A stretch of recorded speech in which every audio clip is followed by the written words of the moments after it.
My name is Madison Carter. Last year, when I was 34, my parents invited me to a casual family meeting. On the table was a thick stack of documents neatly clipped inside a beige folder. I thought it was a property file or insurance paperwork, but no. It was a written agreement asking me to pay off the entire mortgage on a new house for my brother and niece, along with a list of expenses for raising me, as if I were an investment they now wanted to cash in. I froze, and they just smiled. "You're single, right? Helping the family a bit? What's the big deal? Have you ever been turned into an interest-free bank just because you live a stable life and don't complain? If you have, leave a comment. I truly want to hear your story.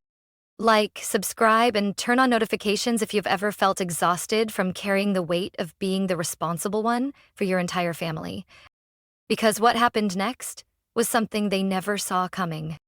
I grew up in a house where every glance always turned to Zach, my older brother, the so-called golden boy of the Carter family.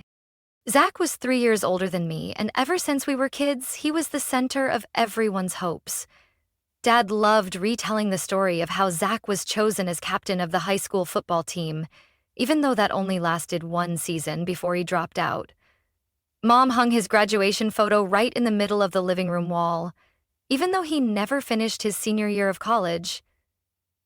"Just a youthful mistake," she'd say with a wistful sigh, as if every failure of Zach's was another chapter in a great unfinished novel. And me? I filled out my college applications myself, applied for scholarships by myself, found a part-time job at the library to pay my tuition. No one came with me on move-in day, but that was fine. I'd learned early not to expect anything from them. When I graduated with honors in finance, no one in the family asked if I wanted a celebration. Mom just said, "Well, at least one of you turned out okay." After graduation, I got an offer from a major investment firm in New York. They sent the letter by email with a pretty generous signing bonus. I remember shaking with joy when I read the final line, "We believe in your potential."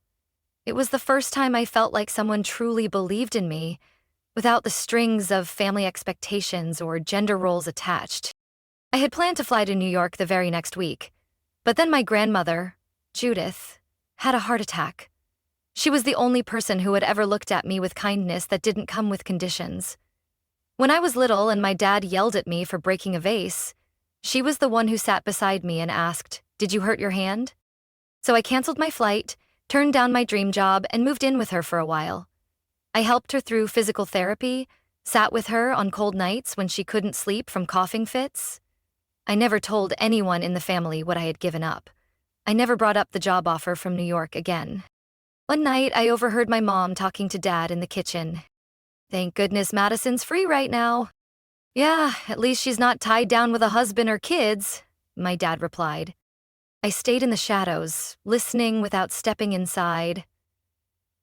Even after giving up my future to stay, all they saw was, I had no obligations, so of course I should be available when needed. And Zach? After dropping out of college because of stress, he married a woman Mom described as full of social potential. The marriage lasted 2 years. When they divorced, Mom called me sobbing on the phone. "It's so unfair. Zach tried so hard." I asked gently, "Do you think I ever tried to?" She paused for a few seconds, then changed the subject. "Anyway, can you help Zach with a little money, just to help him get back on his feet?" I didn't answer. That was when I started to realize, in this house, independence wasn't respected.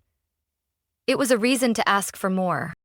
Zach kept changing jobs, selling cars, opening a small coffee shop, which Mom funded with nearly all her retirement money, and driving luxury rideshare.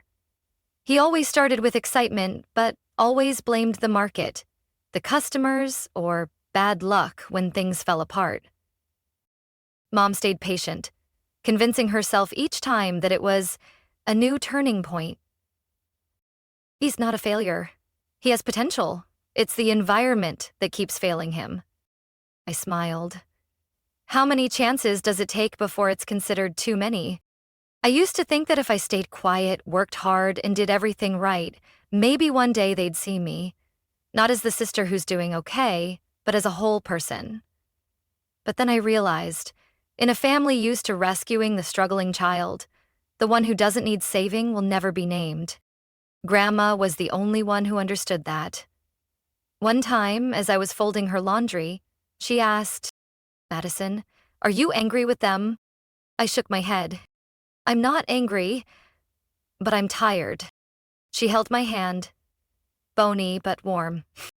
"Don't let them take your peace away. The one who needs to learn the lesson isn't you." I never told her about the job offer in New York. I also never told her that they'd later use my name to take out a mortgage, without asking. Because I didn't want to make her sad. But thinking back now, maybe she knew all along. She always knew. She was just waiting for me to speak when I was ready. And I'm almost ready now. Because everything truly started the moment they laid that mortgage folder in front of me. As if 34 years of independence was worth nothing more than a house for my brother. I had no intention of going to Zach's 37th birthday party. In fact, I had a text ready to decline typed out that very morning. But then Mom called. "Madison, you have to be there tonight," she said, her voice a little rushed. "I think Zach should have space with his friends." "What friends? It's all family. And someone special will be there. You might be happy to see them." I hesitated, partly out of curiosity, but also something in her tone felt off. I showed up a little late, on purpose, hoping I'd arrive just in time for cake and then leave early. But the moment I stepped into the living room, I wished I hadn't come. That someone was Henry Dawson. Henry and I had dated for nearly 3 years back in grad school. He was the first person who made me believe someone could stay, not out of obligation, but because they wanted to. We broke up quietly, without drama, just different timing. I was busy building my career, and he was offered a research position in Minnesota. We promised to keep in touch, like all respectful couples do. And then time passed, and that promise dissolved into silence. But that day he was standing in my parents' living room, wine glass in hand, his arm wrapped around the waist of Natalie, Zach's ex-wife, my former sister-in-law. I froze for a few seconds, just long enough for my mother to rush over and link her arm through mine, as if afraid I might turn and walk away. Surprised? Henry and Natalie reconnected a few months ago. Destiny, don't you think? I didn't respond. I tried to keep a polite smile. Civil, but not fake. Henry walked up, as courteous as ever. "Madison." "Henry. It's been a while. You look the same." I glanced briefly at Natalie. She looked a little stiff too, but she didn't avoid my eyes. Throughout the party, I was seated right next to them. On one side, the meant-to-be reunited couple. On the other, the curious glances from relatives toward the single sister in finance, no husband, no kids, no drama, no story to tell. My father got up slowly, raising his glass for a toast, his voice steady and low, as always. "Zach is the son we've always believed in. He's been through a lot, but he always gets back up, just like his old man." I smiled inwardly. And what part of me comes from anyone? Then he turned to me, lifting his glass slightly lower. "And Madison, always calm and steady. But honey, don't stay that steady forever. Sometimes you need to take a chance, like Henry did." The words dropped into the dinner table like a stone into shallow water. Everyone laughed, but it was the kind of thin laughter that barely masked curiosity and pity. "Do you have much?"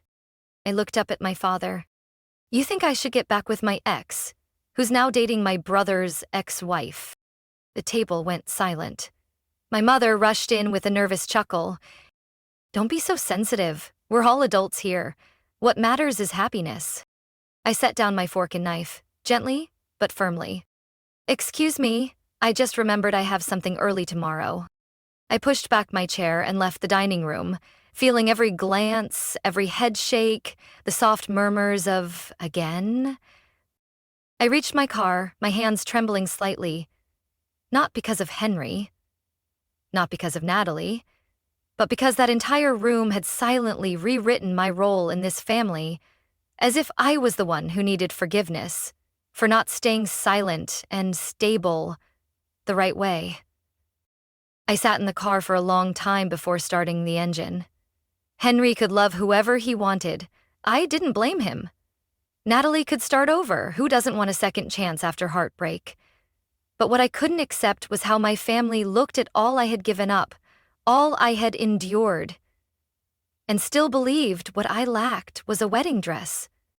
Thought they didn't know, or maybe they deliberately forgot, that I once had another path. I had once stood before the door of a very different future, but turned back for them. Because I believed, one day, they would understand. But that night, as I left the party in silence, I understood. Sacrifices without a voice will always be seen as expected. I had stayed quiet for far too long. 2 weeks after Zach's birthday party, I got a call from the bank. It was a Wednesday afternoon. I was wrapping up a long day, tidying my desk and turning on soft music when the phone rang. Unknown number, but the area code was Seattle. I answered without thinking much. "Hello, is this Miss Madison Carter?" "Yes, this is she." "Hi, this is Kimberly from Crown West Bank's mortgage department. We just need to verify a few details from the recent mortgage application you signed to complete the remaining tax documents." I froze. "I'm sorry, what application?" "The mortgage for the property at 1100 Maple View, based on the electronic file submitted about 3 weeks ago. Your name appears as co-owner and financial guarantor." I had no idea what that house was. I hadn't signed any recent contracts. "I think there's been a mistake. I haven't submitted any mortgage applications." Kimberly paused for a few seconds, then spoke more slowly. "I understand. But the file contains a digital signature that matches your records from 2012, when you previously signed as co-guarantor with Mr. Charles Carter and Mrs. Darlene Carter. It's possible they used that as a reference?" I stayed still, heart pounding. 2012? That was when I helped my parents secure a medical advance to pay Grandma's hospital bills. I had just started working and didn't fully understand the legal implications of electronic signatures on joint accounts. I just remember signing through a digital link my dad sent, saying it was, "just to confirm you agree as part of the family."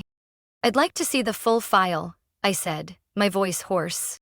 "I'll email it today, but if there's any sign of fraud, I recommend contacting the legal department." I hung up.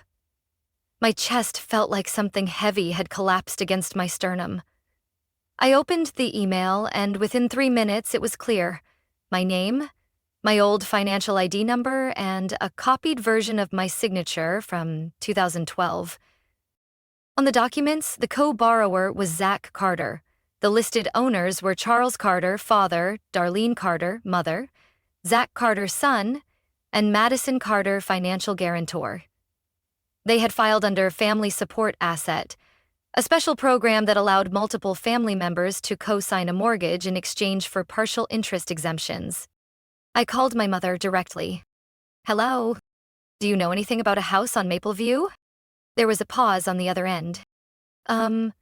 You mean the house your father is helping renovate? The one you mortgaged using my name with a signature from 2012?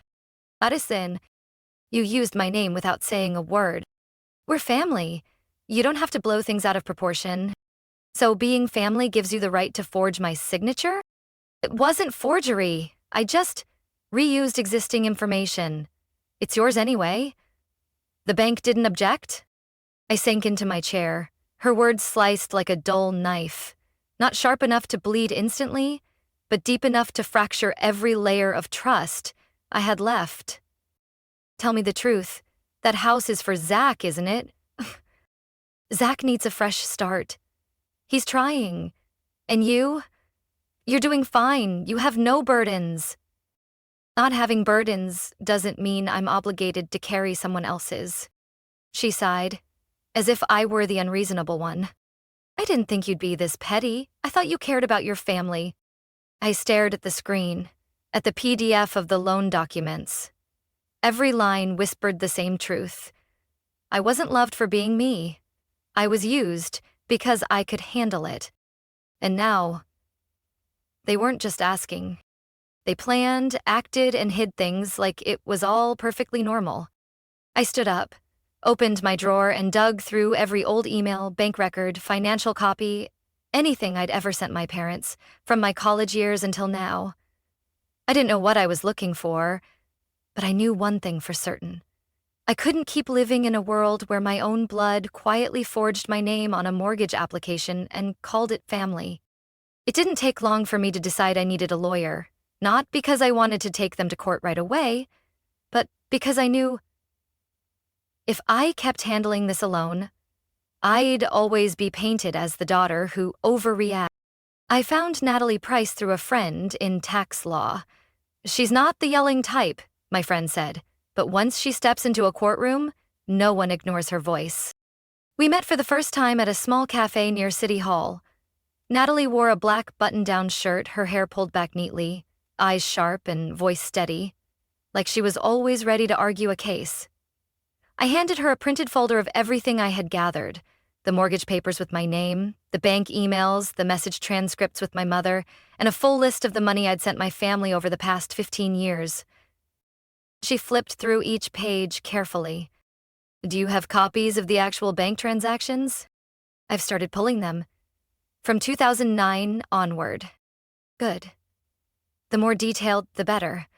Especially the ones with no formal request, but money still sent. That night, I began digging into my own life, in spreadsheet form. I reopened the old account I used to send money to my parents. $1,200 when my dad was temporarily out of work in 2011. $3,500 to help Zach with a down payment when he married Natalie. $900 so Mom could get a new washer. $2,000 as a gift for Grandma's birthday, which I later learned Mom used to pay the utility bills. Each figure showed up like a tiny blade I never realized I'd been cut with. At the time, I didn't keep count. I only wanted to help. But now, looking back, I saw the shape of a woman slowly drained dry by every small favor. I sent everything to Natalie. 3 days later, she called me back. Her voice was quieter than usual. I found something, and I think you should know. What is it? The house on Maple View. It turns out, you weren't the only one added to the mortgage. There's also Judith. It went silent. Her name appears as a secondary cosigner, attached to a confirmation form signed this January. January, that was when Grandma was in the hospital for heart valve surgery. I didn't think. I drove straight to her house. She was sitting in her armchair, knitting a scarf, gazing quietly out the window. The same soft light filled the living room, with the scent of chamomile tea and the faint hum of the AM radio by the sill. Grandma, do you remember signing anything related to a loan for Zach? She furrowed her brow. A loan? You mean the money to fix up the house? No. A bank loan. Co-signer agreement, with your name on it. She set the knitting needles down. I never signed anything like that, but there was one time. I was still in the hospital. Your mom and Zach came to visit. Your mom brought a few papers and said they were for insurance. I was a little out of it. I'd just taken my meds. Did you sign anything? Yes. But I thought it was something for the doctor. My heart sank, as if someone had whispered in my ear. You weren't the only one they lied to. The very next day, I took Grandma to a private clinic to have her cognition and memory evaluated for that post-surgery period. The doctor confirmed. Within 3 to 5 hours of taking high-dose lorazepam, patients may experience impaired judgment and should not sign any legal documents. Natalie immediately requested the bank provide the original signed form and verify the signature method. As we suspected, it was a shaky handwritten signature, clearly not her usual one, and the witness listed was Darlene Carter. I sat with Grandma that evening, holding her hand, now thinner, frailer from age and medication. I'm so sorry, Grandma. I should have noticed sooner. She gently squeezed my hand. It's all right. Some things you only truly understand when they've heard enough. I met her gaze. Later that night, the mirror showed me someone no longer broken by pain.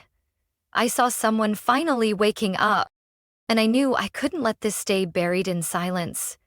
Not just for me, but for the elderly woman who had once been the only safe place I'd ever known. Now, it was my turn to protect her. No matter what it took. I was working when my phone rang. This time it was my father's number. I didn't answer. A text followed right after, just one line. Your mother wants to meet. Part of me wanted to delete it. But another part, the part still burdened by responsibility, by the ache of a daughter even after all the pain, quietly typed, Where? The meeting happened that Saturday afternoon in the familiar living room of the house I used to call home, before it became the crime scene of every betrayal dressed as love. When I stepped inside, my mother was already seated, eyes misty. Zach sat beside her, looking half apologetic, half defensive. My father stood next to a stranger in a gray dress shirt holding a video camera. I stopped at the doorway. Why are you recording? My father smiled like everything was fine. Just documenting the conversation. Proof that we're trying to reconcile. Might be helpful if this goes to court. I looked around. No warmth, no comfort, nothing that said family, only a setup, rehearsed like a stage play I hadn't auditioned for. If this is going to be some choreographed show to clean up your image, I'm not staying, I said. My mother stood up quickly, her voice shaking with emotion. Listen, you can't keep doing this. Everyone is hurting. We can talk, calmly. No lawyers. I stayed by the door, coat still on, back straight, refusing to sit. Then talk. Where did it start? Using my signature again? Filing mortgage papers under my name without asking? Or convincing Grandma to sign documents while still drugged? Her face fell. She turned to my father, as if searching for backup. We just wanted to help Zach have a stable life. He's the one who needed lifting up. You've always been strong. What's there to feel wronged about? I stepped closer to the table, looked her in the eyes. The problem is, no one ever asked if I wanted to do the lifting. No one ever saw me as someone with the right to say no. To all of you, I'm just a resource. A living line of credit. She burst into tears, but I stood still. You're tearing this family apart over, what, a few numbers? A few dollars? I looked at her, voice steady. It's not about the numbers, Mom. It's about trust. About loyalty being taken advantage of. About Grandma being coerced into signing while she wasn't lucid. And about me never being your daughter. Just the lifeboat this family clings to when they need rescuing. A faint throat clearing came from the man with the camera. I turned to him. Turn it off. He glanced nervously at my father. Turn it off. My voice wasn't loud, but it was enough to silence the entire room. The camera stopped. The tension hung in the air like a stretched wire. Zach spoke up for the first time since I'd entered. Madison, I'm sorry. I didn't think it would go this far. I turned to him, calmly but firmly. You knew that loan wouldn't be approved without my name, and you still agreed to it. So what exactly are you sorry for? For doing it? Or for getting caught? My mother sniffled again. We can fix this. Please don't take it to court. I can't bear the humiliation. What will the relatives say? I smiled, but inside I was cold. I couldn't bear it either. When the relatives looked at me like I was selfish for not sharing a little with my brother. But I endured it. Now it's time for the truth to speak. My father leaned against the wall, arms crossed. If you're really going to sue, don't expect us to stay in your life. I looked him in the eye. You cut me off a long time ago. The moment you decided that without a husband or kids, I didn't deserve a say. No one said a word. My mother buried her face in her hands, sobbing like she was the victim of some elaborate betrayal. I walked to the door, the folder still in my hand. Before stepping out completely, I paused and turned back one last time. I'm not trying to get revenge, but I won't let myself be used again. If family only exists when I stay silent, then it was never family. I left in silence. No one realized that this was the final shattering sound of what used to be called family. The courtroom was colder than I expected that morning. Or maybe I was cold. Even with my navy blue coat and sturdy boots, my hands trembled slightly as I walked in. At my side, Natalie held a thick stack of files. Calm, steady, prepared. Her thumb moved smoothly over the pages, like she was rereading every time I'd been treated as expendable. I looked around. On the other side, my parents sat together. Mom wore a cream cardigan, light makeup, and her eyes were red. My father sat stone-faced, hands resting on his knees, like he was waiting for a board meeting. He sat quietly behind them, gaze low, expression guarded like always. I couldn't tell if it was guilt or just tension. The man who once sent me a Christmas card my freshman year now wouldn't even meet my gaze. The judge entered, a man in his early 60s, slim build, voice low and precise. No formal opening, no polite greetings, just a nod, then he began. Their attorney, a man named Clay, spoke first. Your Honor, Mr. and Mrs. Carter are seeking a reasonable outcome. Reimbursement for the expenses, upbringing, and emotional support they provided their daughter, Madison Carter, over the course of more than 2 decades. Given her strong financial standing, they are not asking for anything excessive, just fairness. I kept my eyes off him. Instead, I turned to my mother, the woman batting her damp lashes, face composed in careful grief. They have provided supporting evidence, financial documents, memos and emails indicating Madison's consent to support the family, particularly the mortgage loan for the home their son currently resides in. Clay handed a file to the court clerk. His voice remained steady, almost clinical. Additionally, we've included an itemized list of child-rearing costs related to Madison: tuition, food, housing, and medical expenses from early childhood through adulthood. He paused briefly. There's also a section for emotional support during her formative years. I nearly laughed, but my throat was too dry. Natalie didn't rush. She waited until their side finished. Then she rose, calm, confident, as if she'd heard this same argument 100 times before. Your Honor, we don't dispute that parents have the right to love and support their children. But that's exactly why the law draws a clear boundary. Affection cannot be converted into legally binding debt. She pulled a brown envelope from the file. We submit into evidence a video excerpt from the security camera at Golden Haven Rehabilitation Center, where Judith Martin, the defendant's grandmother, was recovering post-surgery. The clerk opened the file and projected it onto a large screen. The room fell silent. The footage showed my grandmother, frail, drugged, half asleep, signing a document laid on the table. My mother stood beside her, gently holding her hand as if to help. Zach stood on the other side, holding the bottom of the page. Both were smiling. Natalie's voice cut through, without dramatic emphasis. Date of signature, January 19th.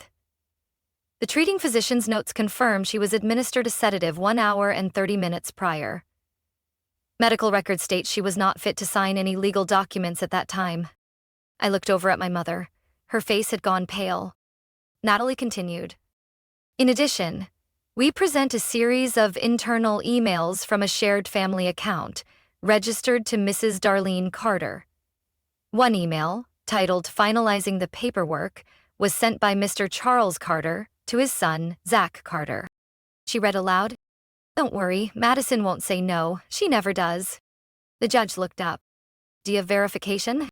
Yes, Your Honor, including server trace data and original verification codes. She handed the file to the judge's bench. No one spoke. Even Clay remained silent.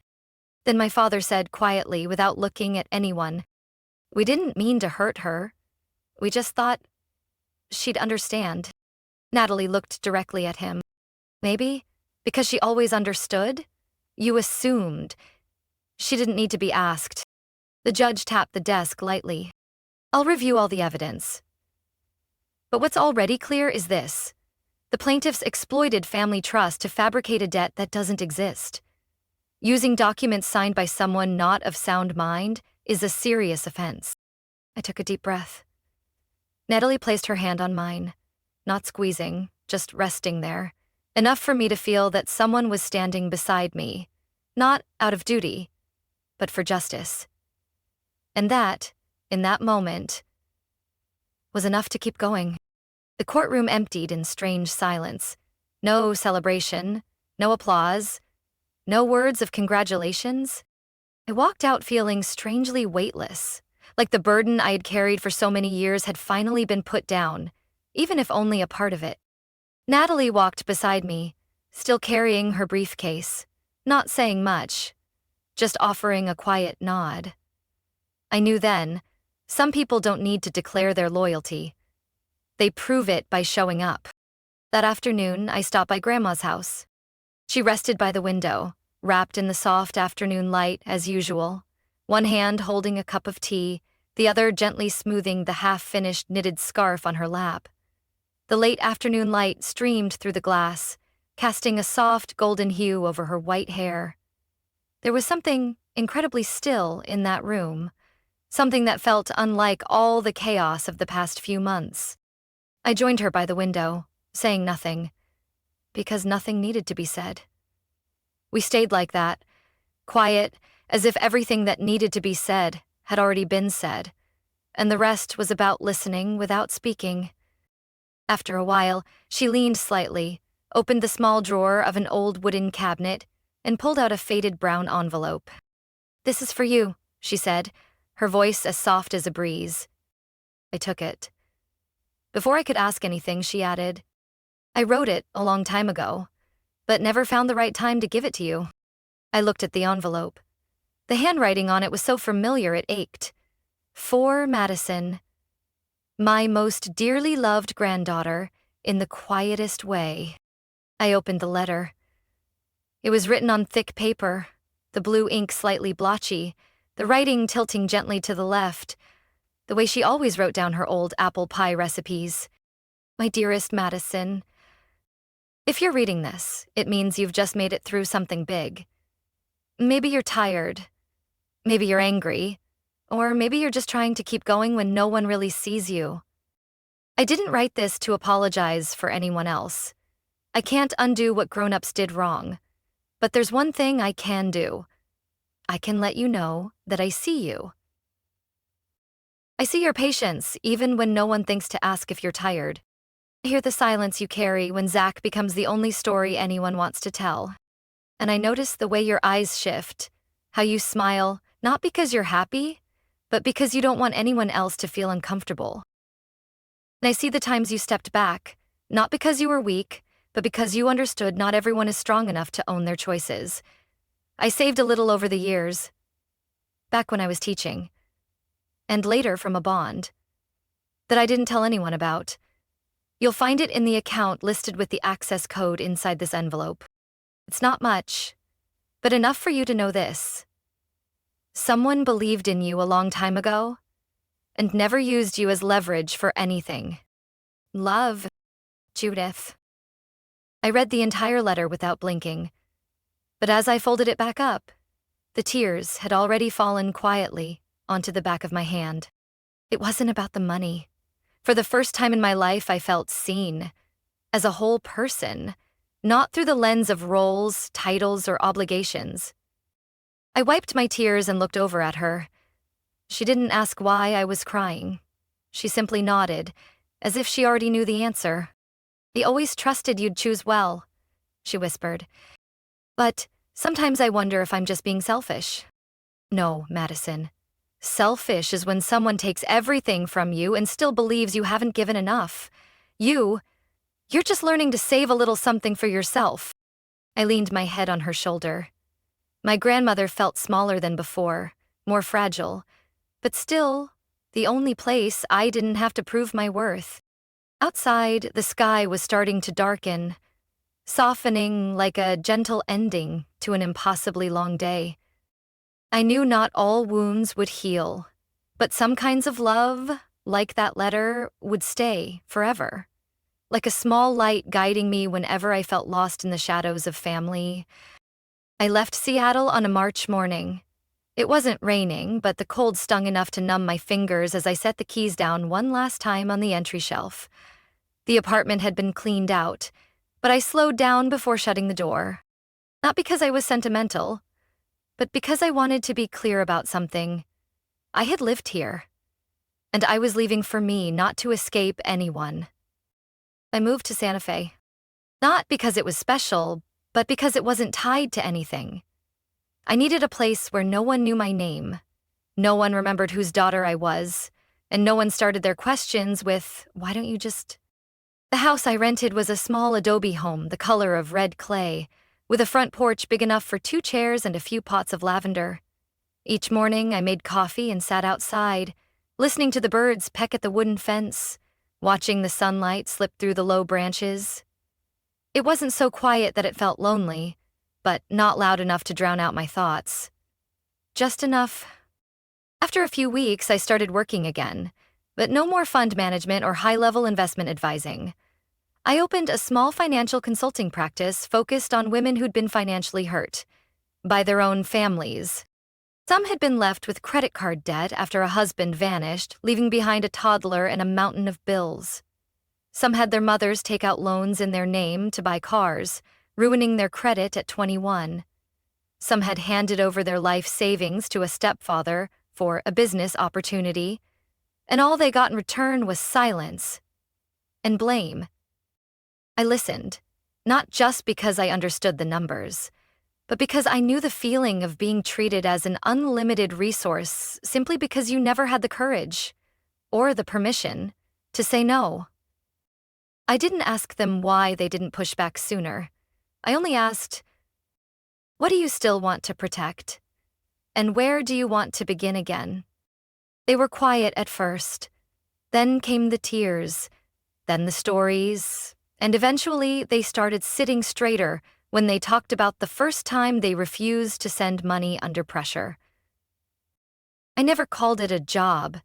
To me, it felt like returning a voice to those who'd had theirs buried long ago, by the very people who were supposed to protect them. I heard Zach was still living with our parents. The house on Mapleview was up for sale. The bank had threatened foreclosure unless the remaining balance was paid. The realtor said the market value wouldn't cover the loan, not after they'd altered the layout to fit the needs of an expanded family. My grandmother, Judith, moved to Santa Fe 2 months later. I found her a small apartment just 10 minutes walk from my house. She planted vegetables and raised wooden beds, kept 2 old hens, and still made soup every weekend like a ritual, untouched by time. "How do you feel?" I asked once as we stood in the kitchen, her hand stirring a pot of tomato soup. "Like I've come home," she said. Every Sunday evening we had dinner together. No one brought up the past, but sometimes she'd share small stories, memories that had never been spoken aloud. "I remember when you were in 1st grade. You hated group projects. You'd always do the whole assignment and quietly write everyone's names at the top. You didn't want the group to get a bad grade." "I know. But now you've learned, haven't you? Doing everything doesn't make people love you more. It just makes them forget you needed protecting too." I smiled. Deep down, I knew she was right. Santa Fe may not be my final destination, but it's where I learned to reclaim the silence I once used to hide and turn it into something sacred. A quiet I chose, at whatever cost. One Sunday morning in mid-June, I stood on the porch, watering the mint rose that had just taken root. The early sunlight filtered through the low branches, soft and golden like honey, blending with the smell of damp soil and fresh grass into something unexpectedly comforting. Inside, the little radio on the kitchen counter hummed softly. Grandma's favorite program. The warm, low voice of the male host came through. "Today, we're talking about those who grew up, never truly being children." The last drop of water landed in the basil pot in front of me. I looked toward the kitchen window where she stood, drying a ceramic mug with a cat on it, the one I'd bought her at the weekend market. She wore a light gray crewneck sweater, her hair neatly pinned up, small in frame but steady in presence. The host's voice continued, calm but deep. The kids no one ever comforted when they were tired. No one asked about when they were sad. The ones always praised for being strong, mature, when all they were doing was trying hard enough not to disappoint. They grow up, they succeed, and they burn out.